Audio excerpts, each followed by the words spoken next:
영국 출신 유명한 신학 교수님이셨던 제임스 패커는 그의 저서인 거룩의 재발견이라는 책에서 거룩함에 대해서 이렇게 이야기를 합니다.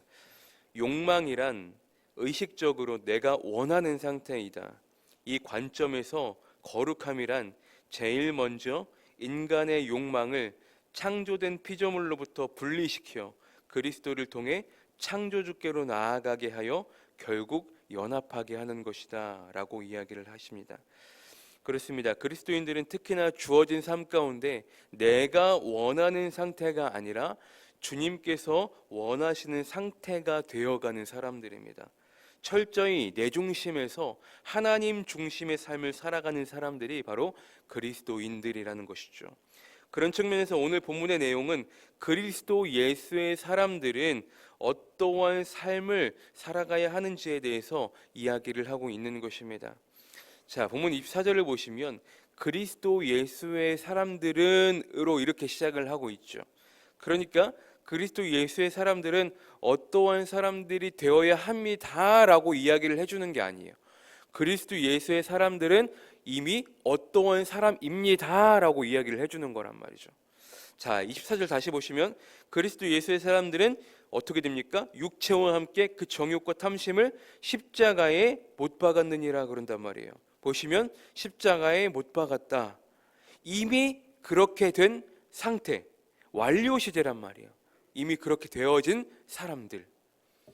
그러니까 그리스도 예수의 사람들은 육체와 함께 그 정욕과 탐심을 십자가에 못 박아야 합니다라고 이야기하는 게 아니잖아요. 그렇게 이야기를 하면 이미 정욕과 탐심을 십자가에 못 박은 사람들이 아니란 말이에요. 그렇죠?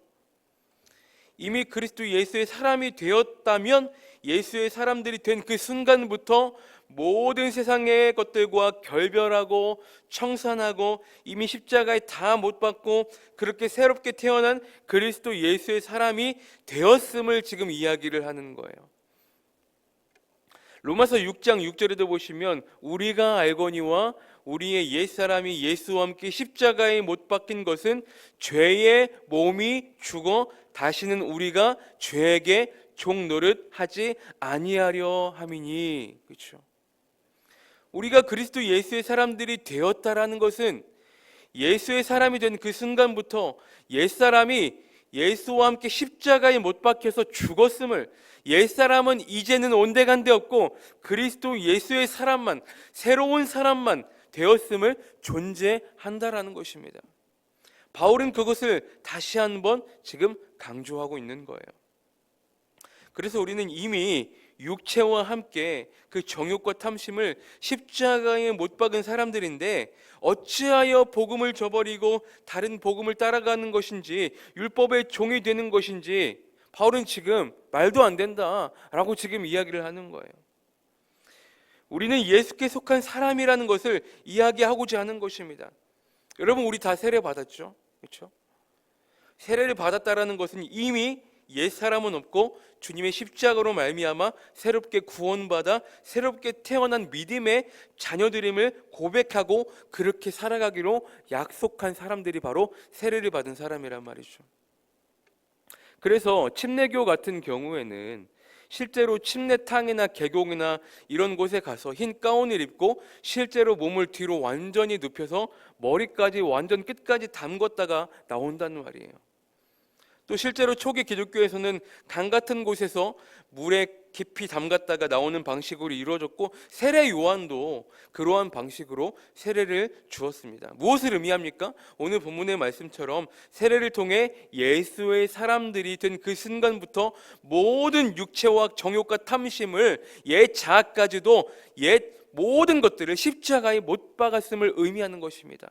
새롭게 태어났음을 이야기하는 것입니다. 그래서 바울은 다시금 그리스도의 정체성에 대해서 강조하고 이야기하고 있는 것입니다. 사랑하는 성도 여러분, 우리가 세상을 살아가면서 가장 중요한 것은 무엇일까? 결국 내가 하나님의 자녀, 내가 그리스도인이라는 분명한 정체성을 가지고 살아가는 것이 중요하다라는 것입니다. 순간순간 잊어버릴 때가 너무 많아요. 그리스도인인데, 하나님의 자녀인데 세상 속에 나가 살다 보면 이게 세상 사람들인지 그리스도인인지 구분조차 되지 않을 정도로 우리는 잊고 살 때가 너무 많다라는 거예요. 하지만 우리는 분명히 기억해야 된다라는 것이죠.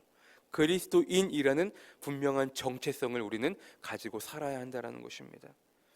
여러분, 결혼식을 하는 이유가 어디에 있겠습니까? 물론 신앙적인 관점에서 살펴보면 결혼 예배를 통해서 부부로서의 첫 시작을 하나님 앞에서 예배를 통해 영광 올려드리며 출발하는 의미가 있지만, 또 다른 의미는 무엇이 있겠습니까?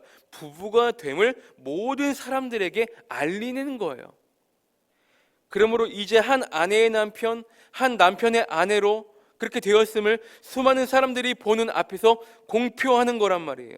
그래야만 많은 사람들이 알고, 또 혹시라도 이성적으로부터 유혹이 될 만한 일들을 차단하기 위함도 존재하는 거란 말이죠. 마찬가지로 그리스도 예수의 사람이 되었다라고 한다면 그리스도인이라는 정체성이 중요한데, 그 정체성을 가지고 살아가는 것도 중요하겠지만 정체성을 가지고 살아가면서 사람들에게 알리는 것도 중요해요. 내가 그리스도인임을 세상에 드러내고 알리는 것 또한 너무나 중요하다는 것입니다. 내가 그리스도인임을 주변에 세상에 알림으로 인해 그러므로 인해서 그로부터 오는 모든 죄의 유혹을 조금이라도 내가 피하고 멀리할 수만 있다면 우리는 기꺼이 이 세상 가운데 당당히 알리고 그리스도인답게 선한 영향력을 행사할 수 있는 사람들이 되어야 한다는 것입니다. 그래서 알리는 것이 중요해요. 내가 하나님의 자녀다, 교회 다닌다, 그리스도인의 사람이다, 알리면서 살아가는 것이 중요하다는 거예요.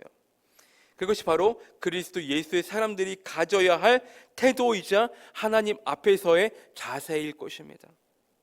기억하십시오. 우리는 이미 그리스도 예수의 사람들이 된 그 순간부터 죄의 길로 인도하는 세상의 그 어떤 것들과 다 결별하고 청산하고 육체와 정욕과 탐심과 그 모든 것들을 주님의 십자가의 못박음으로 인해 이미 새롭게 태어난 그리스도 예수의 사람들임을 기억하시기를 바랍니다. 이 분명한 정체성을 가지고 살아갈 때 우리는 어제도 함께 살펴보았듯이 성령의 9가지 열매들을 가득가득 맺는 삶을 살아갈 수가 있다는 것이죠.